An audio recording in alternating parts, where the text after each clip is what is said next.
report seeing an aircraft flying unusually low and fast.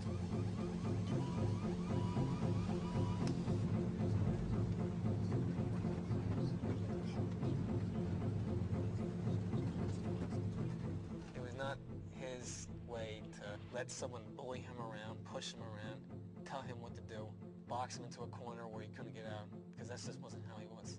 He was very, very aggressive. I'd like to use the words passionate because he's passionate about many things in his life, but he's an aggressive individual, and he was never second in anything. You make Sandy mad, you better look out because she was a little tornado. She could hit hard. Believe me, I know. She could hit hard. In a hand-to-hand battle, there's no match for Jeremy. He has been a black belt in judo since, forever. And he's very highly skilled and trained, and I've seen him break people's arms before in judo matches. Richard had to be fit. He was always working out. He was always running. He was always lifting weights. He could bench press an enormous amount of weight. It was all part of law enforcement. 3 of the 4 planes in this coordinated attack on the U.S. have hit their targets. Ziad Jarrah and his holy warriors are now only 22 minutes from the capital. Everybody on the planes seemed to be on the same page in terms of, we have this information, this is what this information is telling us, that this is really our only hope. We need to act upon this information.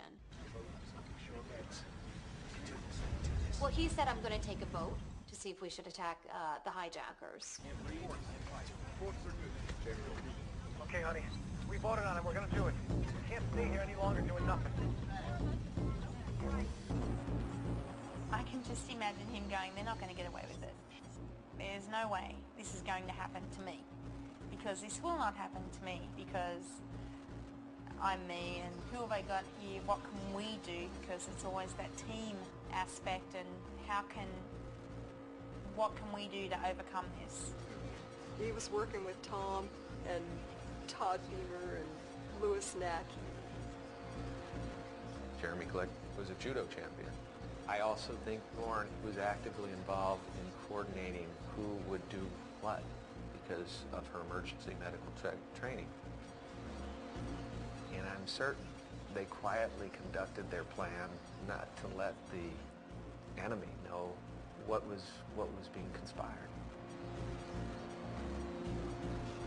You had to be working together. It wasn't somebody saying, well, we can't do that, we need to sit still. Andy was a pilot. He was a clear thinker. He was very calm. He was very level-headed. So I just have to believe that his knowledge and experience was used. The passengers and crew gather weapons.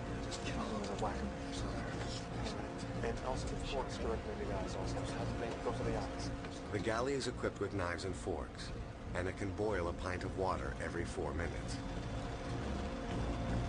We're boiling water to throw at them, but did you say he got in?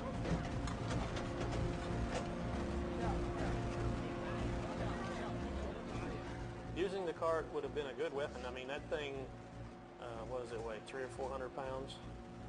I would not want to be in front of it when it's rolling. He told me that they were going to get together and jump the guy with the bomb. I asked him if he's sure that's what he wanted to do. He said at this point he's going to have to go out on his faith because he didn't have much of a choice.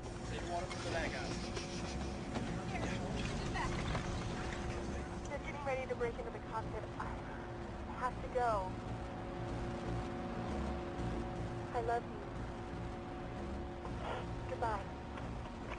I think Liz probably wanted to kick some ass. That was her. She wasn't going to go down without a fight. Oh, Phil, everyone's running up to first class. I gotta go. Bye. The next thing I heard, he turned to someone else and he said, "Are you ready?" They said, "Okay." He said, "Let's roll." They are 40 yards from the cockpit. In their path stand 4 men they know to have knives, and who they think have a gun and a bomb.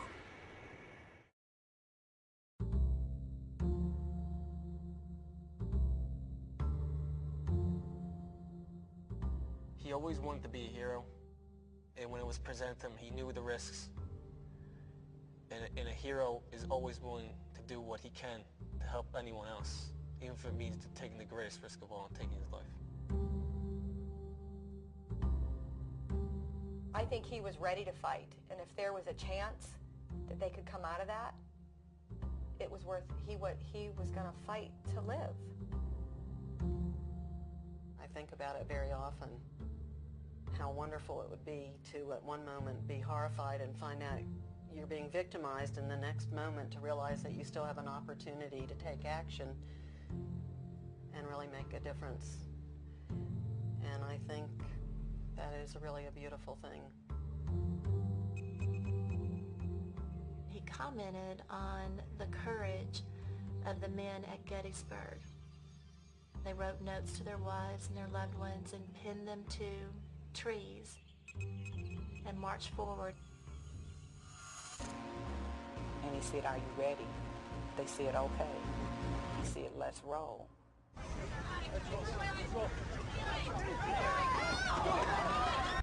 Flight 93's cockpit voice recordings have never been released because of ongoing criminal investigations.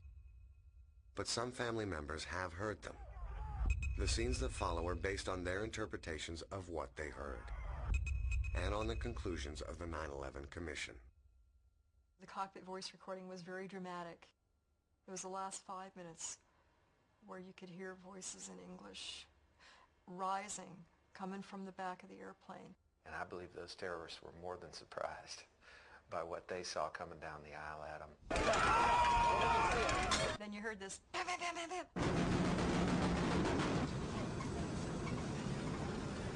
Hold the door, hold the door. They were pretty frantic. They were casting about for things to do, and they knew that the jig was up. Jarrah rocks the plane violently from side to side, presumably to throw the oncoming passengers and crew off their feet.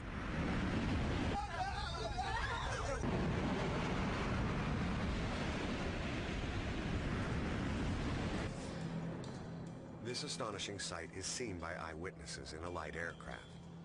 Bill Wright and Holly Joyner, who are preparing to land in response to orders from Cleveland Air Traffic Control. And Cleveland called us, said, "Do you see an aircraft at your 11 o'clock position?" We told them, yes, we saw them, that it was about 1,000 feet above us. The plane started like it was going to turn left, like it was making a turn in another direction, but then it quickly went to the right again and back to the left again, and that it looked like it was actually rocking back and forth. And for a plane that size to do that was actually something to see.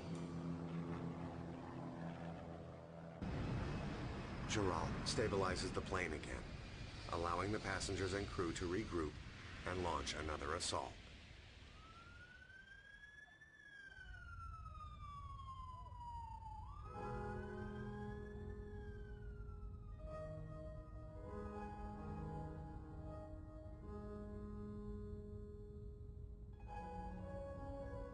At this moment, hundreds of people are dying in New York City as the South Tower of the World Trade Center begins to collapse.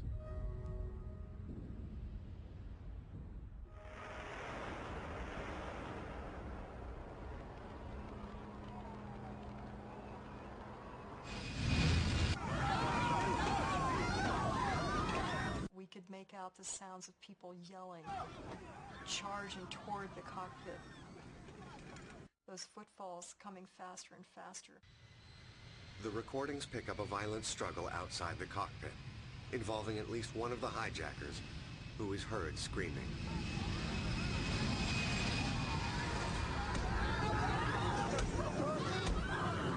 I think that Tom would have been the one to have killed the hijacker. I think that he he would never have allowed someone else to carry that burden. He would have put it on himself. I can imagine Jeremy snapping a neck unbelievably quick and then just beating the guy until he was